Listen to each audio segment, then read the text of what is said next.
Good morning, everybody. So, a little bit of a different setup.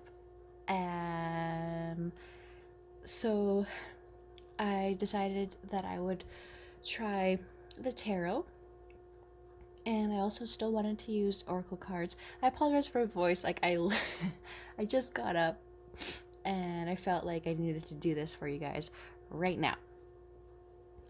So, last night, or I'll start with yesterday. Yesterday, I tried to do the reading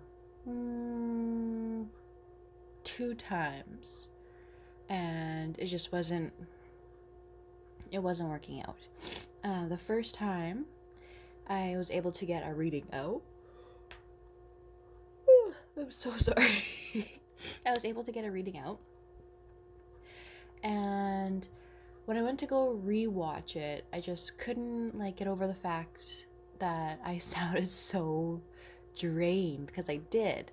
And yesterday was just really strange, feeling a lot of different energies, right? We had the full moon in Sagittarius. So I'm not an expert or an astrologer or anything like that, but full moons, though, pretty crazy. And I know for myself that this is probably one of the craziest full moons that I've had for a while, feeling wise and dealing with things wise and stuff being brought up.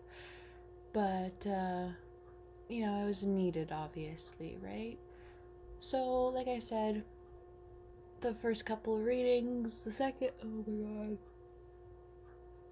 god. Sorry.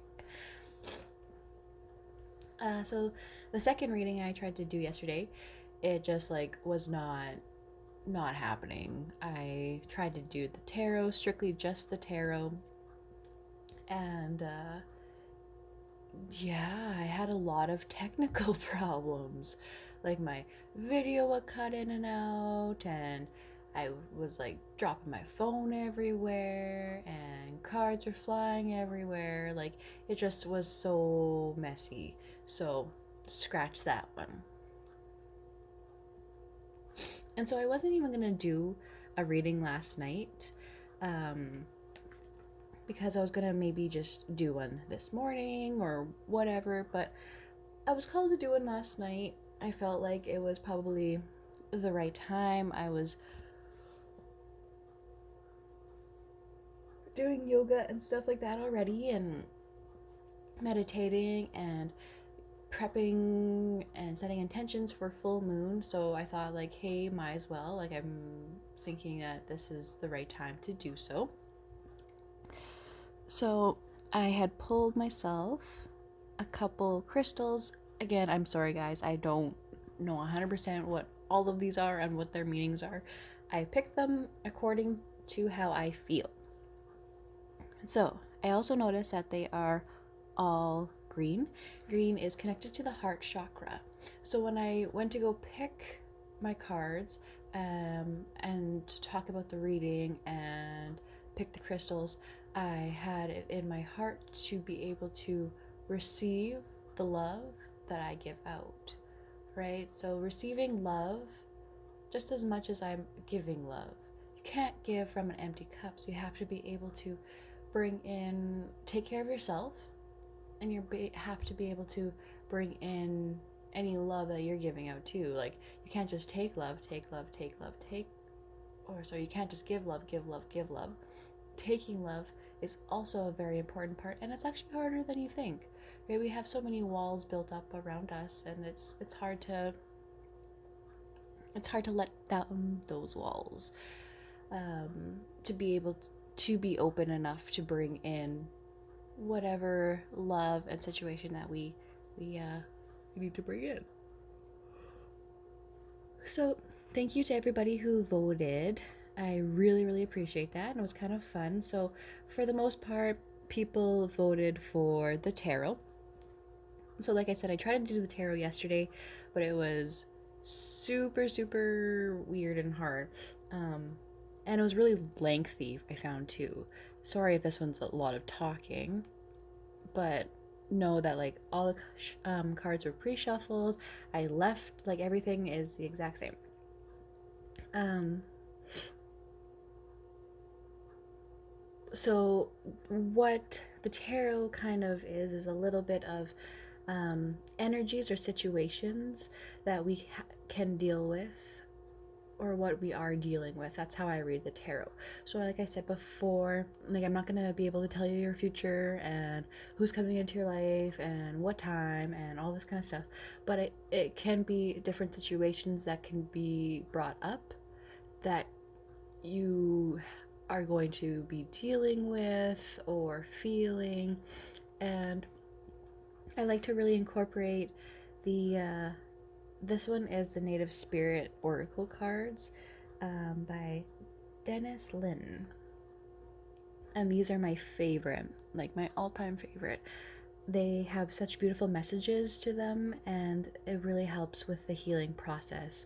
And it gives you also little like tips and tricks of like how to heal yourself as well, right? Which is kind of nice. But anyway, so the tarot. So what we have today is we have the past, the present, and the future. So past energies, present energies, and the future energies that we could be dealing with.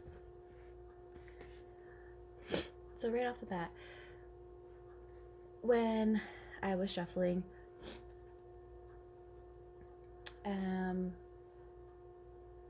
again, setting intentions and how I was feeling, I felt a lot to do with trying to trust myself because I was nervous, also a little bit. Trusting that intuition and moving forward. Plus, we asked the question, what kind of past energies were we dealing with, or how, or what we dealt with. So in the past, a high priestess, she talks about secrets, she talks about intuition, she talks about the feminine kind of energy and power. So in the past kind of energies, we've been in this state of trying to listen to ourselves more, trying to balance more. The moons illuminate things, so we're trying to figure out and find a way. She's a woman of faith, so to get to where she is probably was a crazy road. All the questions and philosophy and everything that was tied into where she got to today was hard. So talking about the intuition and following yourself and standing in that power, that was our past energy, right? That's what we already had dealt with. So coming into our present future, we have Seven of Pentacles. So this one will talk about reaping what you've sown and seeing the fruit of your labors.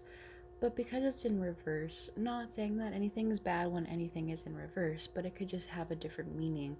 So it could be not seeing what's in front of you and where you've come, how far you've come, right? Because we've been in this energy for a very long time that sometimes maybe it's hard to see where we are currently.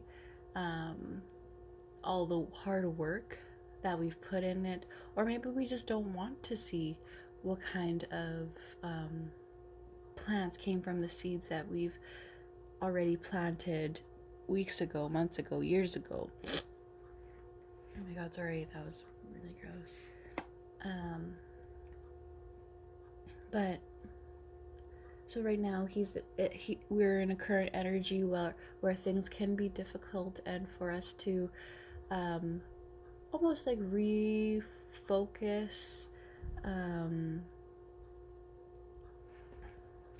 Yeah, I would say more or less just refocus. Sorry, give me 1 second here. Yeah.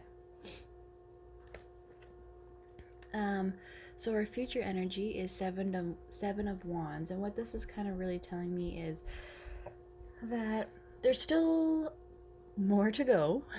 Lucky us. But considering of what we've kind of been through and what we have discovered either about ourselves, about a situation, anything like that, um, we obviously do have some crops or some seeds that have grown to fruition, but we're kind of avoiding to see it, and we just need to step into that power of letting go and actually opening up our eyes to it. Once we do, things are still going to need to be cautious moving forward, in the sense of, like, there's this guy here.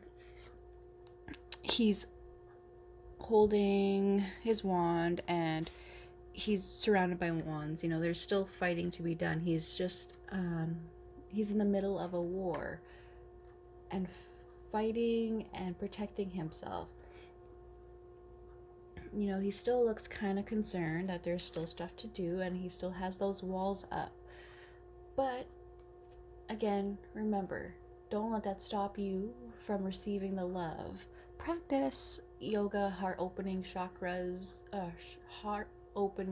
chakras, for like poses wise, or meditation on receiving love or healing heart chakra, where green crystals like the ones here, like just anything to kind of help let you receive the love as well, because that's a good way of getting over getting through a lot of things, right?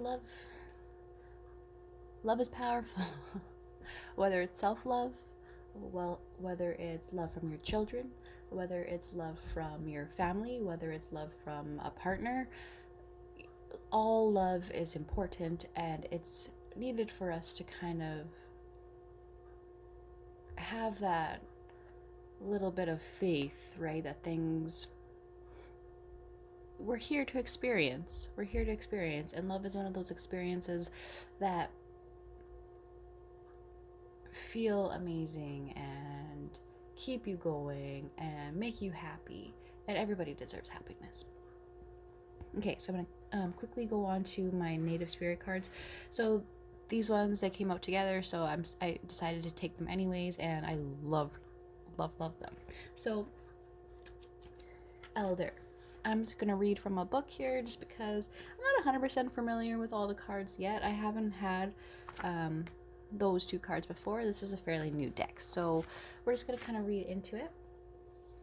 So, confidence, entering your power, standing strong.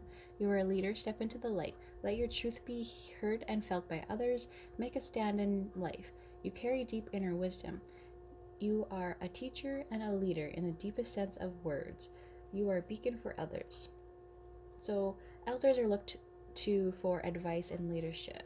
It says, if the card chooses you, it's time to step into your leadership role.